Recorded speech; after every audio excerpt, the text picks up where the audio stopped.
First ఏ ప్రాబ్లంతో వచ్చారు? ఇప్పుడు ఆపరేషన్ జరిగింది స్నోరింగ్కి కదా, నో సర్జరీ చేసాము, గొంతు లోపల ప్యాలెట్ సర్జరీ చేసాము. ఇప్పుడు ఎలా ఉంది మీకు? అసలు ఏ ప్రాబ్లంతో వచ్చారు చెప్పండి. నేను ఫస్ట్ స్నోరింగ్ తోటే వచ్చా సార్. నేను 1 year నుంచి స్నోరింగ్ తోటి బాధపడుతున్నాను. డాక్టర్ చాణిక్య గారి దగ్గరికి వెళ్తే ఆయన రిఫర్ చేశారు, మీ పేరు చెప్పి మైక్రో కేర్ ENTకి వెళ్ళమని. సో మీ దగ్గర కన్సల్టేషన్కి వచ్చాను. సర్జరీ జరిగింది సైనస్కిను, ప్యాలెట్ను, ఇది స్నోరింగ్కి. సర్జరీ తర్వాత I'm happy sir. No snoring ఎట్లా ఉంది ఇప్పుడు? స్నోరింగ్ ఇప్పుడు అసలు ఏం లేదు సార్. ఇప్పుడు చాలా బాగుంది. మీకు చాలా థ్యాంక్స్ చెప్పుకోవాలి. ఓకే.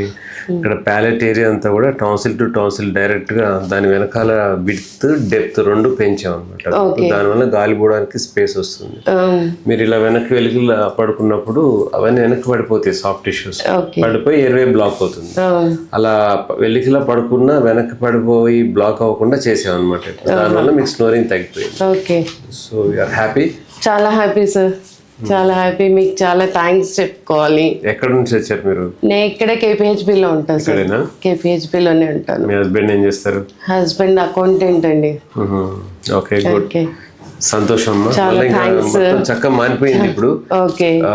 3 months అయింది కదా సర్జరీ అయ్యి. అవునండి. సో ఇప్పుడంతా చక్కగా మారిపోయింది. ఓకే. స్నోరింగ్ సంబంధించి ఇంకా మెడిసిన్స్ కానీ ఏం అవసరం లేదు. ఓకే. కొంచెం ఎలర్జీస్ ఉన్నాయి కాబట్టి ఎలర్జీ మెడికేషన్ ఇచ్చారు. ఓకే. ఎలర్జీ మెడికేషన్ వాడుకోండి అంతే చాలు. Okay sir.